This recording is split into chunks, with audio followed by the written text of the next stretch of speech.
आइए तो आज आपको एक बड़ी खबर से रूबरू कराने जा रहे हैं, जहां पर आपको बताते चले कि 72,000 सांख्यिकी स्वयंसेवकों का मामला मैं बताने जा रहा हूं। बहुत बार मैंने ये मामला भी उठाया है।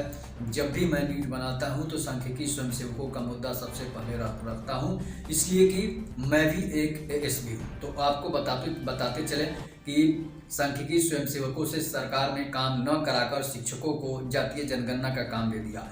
जो जैसे कि हम लोगों ने सुप्रीम जो हाई कोर्ट भी है वो भी नीतीश कुमार का ही दलाल समझिए, इसलिए कि नीतीश कुमार के आदेश पर जो जातीय जनगणना हो रही है उसमें सुप्रीम हाई कोर्ट जो अगर चाहता तो सांख्यिकी स्वयंसेवकों को ये काम मिल सकता था, लेकिन सांख्यिकी स्वयंसेवकों को हाई कोर्ट ने कह दिया कि आपको कोई काम नहीं मिलेगा, इसलिए कि आप नीतीश कुमार के अंदर काम करते हैं। लेकिन आपको बताते चले कि विधानसभा में जो प्रस्ताव गया उसमें भी सांख्यिकी स्वयंसेवकों को की बातों को रद्द कर दिया गया, अस्वीकृत कर दिया गया। लेकिन आपको मैं बताते चलूं कि सांख्यिकी स्वयंसेवकों से बेहतर शिक्षक नहीं है। शिक्षक जो है सांख्यिकी स्वयंसेवकों से बेहतर कभी भी काम नहीं कर सकते हैं, इसलिए कि जितने भी 72,000 एएसबी थे उनको ट्रेनिंग दी गई थी, सिर्फ इसीलिए ट्रेनिंग दी गई थी कि वो सांख्यिकी जो है वो जातीय जनगणना, आर्थिक गणना, क्रॉप कटिंग, जन्म प्रमाण पत्र बनाने का काम कर चुके हैं और उनको ट्रेनिंग दी गई थी। जब वो आर्थिक गणना किए थे, जैसे कि सांख्यिकी स्वयंसेवक जो थे वो 2012 में आर्थिक गणना किए थे।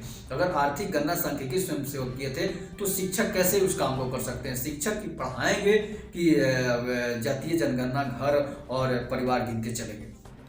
और ये बता दूं कि ये योजना जो है जातीय जनगणना की योजना है, नीतीश कुमार की योजना पूरे के पूरे फ्लॉप साबित होगी। उनके साथ निश्चय योजना जो है वो फ्लॉप साबित हो चुका है, इसलिए कि नल जल योजना में इतना घोटाला हुआ है और भी जो सात निश्चय में जितने भी काम है नीतीश कुमार के सारे में घोटाले हुए हैं। इसके बाद आपको बताते चले कि जो जातीय जनगणना वाला योजना है ये भी इसमें भी घोटाला हो सकता है, इसमें इसलिए कि शिक्षक जो है वो पढ़ाने जाएंगे या फिर घर गिनने जाएंगे या फिर जाति गिनने जाएंगे। इसके बाद मैं आपको बता दूं कि जो शिक्षक है वो एक जगह द्वार पर बैठ जाएंगे और सभी लोगों का बायोडाटा जो है अपने से लिख लेंगे। लिखने के बाद एक आदमी बता देगा कि आप यहाँ इस मोहल्ले में इतना घर है, इस वार्ड में इतना घर है। इसके बाद वो अपना कॉलम जो है वो भर देंगे।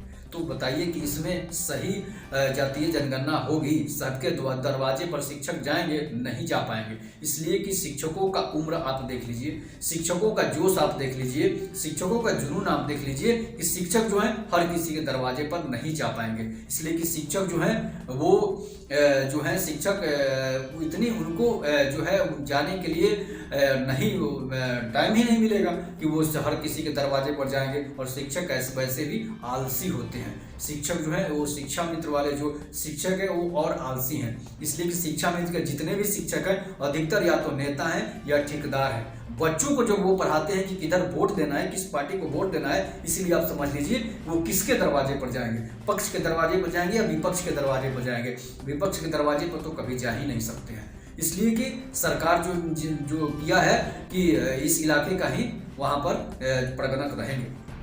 तो प्रगणक जो है अगर विरोधी घर का रहेगा तो उसके दरवाजे पर नहीं जा सकते हैं, इसलिए गांव में राजनीतिक ज़्यादा होती है, इसलिए कि आपको घर घर में राजनीतिक होती है। तो बताइए वो किस तरह से वो उसके दरवाजे पर जाएंगे? क्या उनकी जनगणना में नाम डला सकता है, उनके कॉलम में नाम भर सकता है? नहीं भर सकता है, इसलिए कि विरोधी गुट के पास नहीं जा सकते हैं। लेकिन सांख्यिकी स्वयंसेवक जो थे वो सबके पास जाते हैं, उनको ना तो राजनीति से कोई मतलब है, ना बच्चों को शिक्षा देना है, उनका काम था सिर्फ प्रगणक का काम था। आर्थिक गणना किए थे, जातीय जनगणना में उनको काम देना चाहिए था, लेकिन सरकार के दो रवैया नीति के कारण समझिए सौतेला व्यवहार सांख्यिकी स्वयंसेवकों के साथ कर रही है, उनको काम नहीं दे रही है, तो शिक्षक उस काम को पूरा नहीं कर पाएंगे। मैंने आपको बता दिया कि बेहतर कौन था, एक ट्रेनिंग किए हुए था, एक बिना ट्रेनिंग के काम कर रहा है। शिक्षकों को ट्रेनिंग नहीं दी गई है जातीय जनगणना करने के लिए, आर्थिक गणना करने के लिए, लेकिन सांख्यिकी स्वयंसेवकों को आर्थिक गणना का काम दिया जा चुका था, इसलिए सांख्यिकी स्वयंसेवकों को ट्रेनिंग कंप्लीट थी।